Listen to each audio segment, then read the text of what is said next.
မင်္ဂလာပါရှင်အိမ်မက်ဂရုကကျူဆိုလိုက်ပါတယ်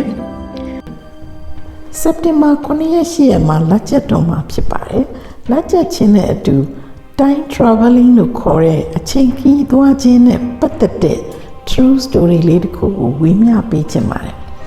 နေချက်ချင်းလက်ချက်ချင်းမှာ time traveling ဖြစ်ကြတယ်ဆိုတာကိုတော့ပုံမြင်နေရုပ်ရှင်တွေမှာကြားမှုကြမှာဖြစ်ပါတယ်အခုပြောပြမယ့်ဟာကတော့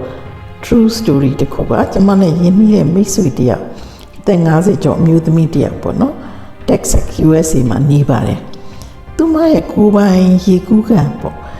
ရေကူးကန်နဲ့မှသူကရေကူးနေတယ်ပေါ့လေသူမမှာသမီးရှိတယ်သမီးနဲ့တငယ်ချင်းတွေကလည်းအစားအသောက်တွေဝယ်ပြီးတော့လာမယ်ရေကူးမယ်လို့ပြောထားပြီးသားပေါ့လေသူတယောက်တည်းရေကူးနေတဲ့အချိန်မှာပဲရုတ်တရက်လက်ကျသွားတယ်လက်ချက်ပြီးပေါင်းညင်တစ်ခုလုံးကမှောင်မဲပြီးတော့ရုတ်တရက်ပြောင်းလဲသွားတယ်ပေါ့လေသူနားမလဲနိုင်ဘူးဘာဖြစ်တာလဲဆိုတာပေါ့နော်သူ့နှလုံးထဲတအားခုန်နေတဲ့ခေါင်းကြီးကလည်းထိုးကြိုက်လာတယ်ပေါ့အဲ့ဒါနဲ့သူလည်းဖျားတာတော့တာပေါ့နော်ဒူးထောက်ပြီးတော့ဖျားကိုဆူတောင်းတာပေါ့အဲ့ဒီအချိန်မှာပဲအဲ့တခုပဲသူမှတ်မိလိုက်တော့တယ်ပေါ့နော်သူတတိယတဲ့အချိန်မှာတော့သူ့အိတ်ခမ်းထဲကိုပြန်ရောက်နေတယ်ဂရင်မော်မှာလဲနေတယ်ဆရာဝန်ကအနားမရှိတယ်သူသမီးရှိတယ်ပေါ့နော်အဲ့တော့သူပြောတာကိုသူမှမယုံကြဘူးဒါပေမဲ့သူကသူ့မိုဘိုင်းဖုန်းကိုကောက်ဆွဲပြီးတော့ပေါ့နော်သူလိုက်ရှာကြည့်လိုက်တာပေါ့လွန်ခဲ့တဲ့နှစ်ပေါင်း100ကျော်တုန်းကဒီလိပ်စာပေါ့အခုသူလက်ရှိနေတဲ့လိပ်စာပေါ့အဲ့ဒါအခြေအနေဘယ်လိုရှိလဲဆိုတာကိုသူလိုက်ရှာလိုက်တဲ့အခါမှာသူမြင်ခဲ့တဲ့မြင်ကွင်းက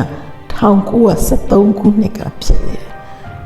အဲ့ဒီသူအခုလက်ရှိနေတဲ့သူပိုင်တဲ့ခြံပေါ့နော်အဲ့ခြံရဲ့လိပ်စာ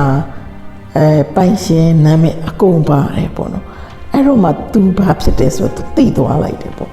အဲ့ဒီမှာလည်းသူကဆက်ပြီးတော့လိုက်ရှာကြည့်တဲ့အခါမှာသူ့လိုအဖြစ်ဖြစ်မျိုးအဲ့ဒီတရက်ထဲမှာပဲဖြစ်ခဲ့တဲ့လူတွေအများကြီးပဲတင်ထားတာတွေ့တယ်ပေါ့နော်တခုတော့နေရာမဆိုရင်တော့အဲ့ဒီမျိုးသမီးကhighway လမ်းမကြီးပေါ်မှာကားမောင်းနေတာအဲ့အချိန်မှာရုတ်တရက်လက်ကျက်သွားတယ်ပေါ့နော်လက်ကျက်တဲ့အချိန်မှာသူတတိယတဲ့အချိန်မှာတော့သူကတင်ငယ်အဟောင်းကြီးတစ်ခုလေးကိုရောက်နေတယ်လို့ရေးထားတယ်ပေါ့နော်အဲ့တော့သူ့ရဲ့အတွေ့အကြုံကိုသူကတော့အမှန်ကိုပြောပေမဲ့လို့ဘယ်သူမှမယုံဘူးသူ့ဆရာဝန်ကလည်းအုံနောက်ကို scan ဖတ်ဖို့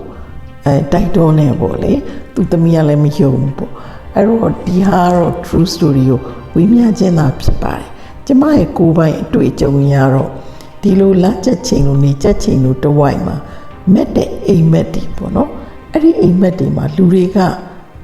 အတိတ်ကာလကိုရောက်သွားတယ်ဒါလည်းတိုင်း traveling တစ်မျိုးပါပဲနောက်တစ်ခါနေချက်ချင်းလက်ချက်ချင်းတို့ ਨੇ အချိန်မှာရေနဲ့ဆက်ဆက်တော့မှအဲ့လိုတိုင်း traveling ဖြစ်တာကိုလည်းသတိပြုမိပါတယ်ဒါကတော့ကိုယ့်ရဲ့ကိုယ်ပိုင်လေးတွေကိုဝေမျှပေးတာဖြစ်ပါတယ်ကျေးဇူးတင်ပါတယ်ရှင်